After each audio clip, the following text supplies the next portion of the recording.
Hi weavers, super quick video for you here today. Somebody was asking on my YouTube channel about the Ashford rigid heddle loom heddle positions, and so I'm just going to drop into this quick video just to clear that up. We'll start here by having a look at the actual heddle block. Now I've got a double heddle block on my loom, and this comes standard with some Ashford looms. Others you will have to buy the double heddle block. And this basically allows me to weave with two heddles when I want to. But I keep it on here all of the time because I can easily use it for just one heddle as well, and there's really no point in swapping over. So the big gap that we've got here, this is the neutral position. So when I bring the heddle into that position,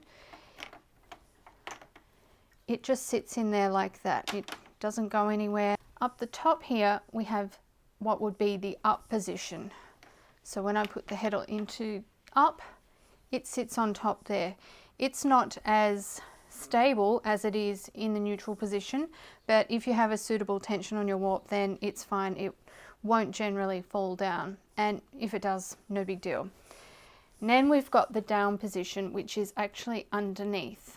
So when I put the heddle in down, I'm kind of pushing it towards the back as I'm pushing it down.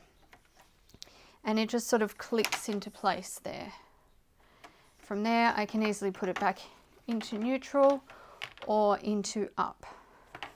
All right, so now we've got a side view of the heddle block. Once again, I'll just point out, just because it looks different from different angles perhaps, we've got the neutral here, we've got the down position here underneath, and we've got the up position here. So let's have a look at what each of those look like with the heddle. Up, neutral, and down. So the way that you know that you're in the down position properly, because this viewer particularly mentioned she was having trouble with the down position, is that it clicks in place. And once it clicks in place, it's there, it's stable, and it won't come out unless you push down and bring it out again. So it's kind of an action, pushing down, clicking up. That's how the Ashford ones work. By the way, if you are interested in my rigid heddle loom and my stand, I'll link to them down below in the comments section.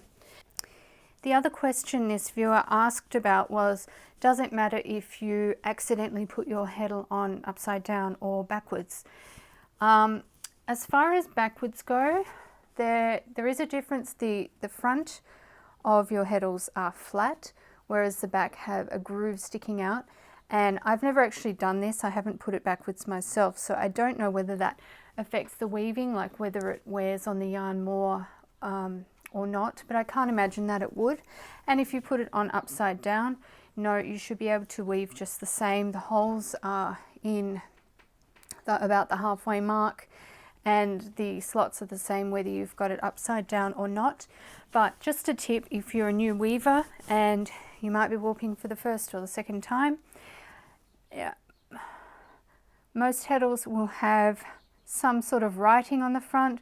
They'll probably have the brand, then they have the size dent of the heddle, which in this case is a 10 and measures to 40/10. They'll have some sort of writing on the front. There's a dot there as well that marks the middle of the heddle. That kind of gives you an indication of which way up your heddle is supposed to be. Okay, well, I hope this video was helpful to you, the viewer who asked about it, and perhaps to some of you others as well. All right, until next time, happy weaving.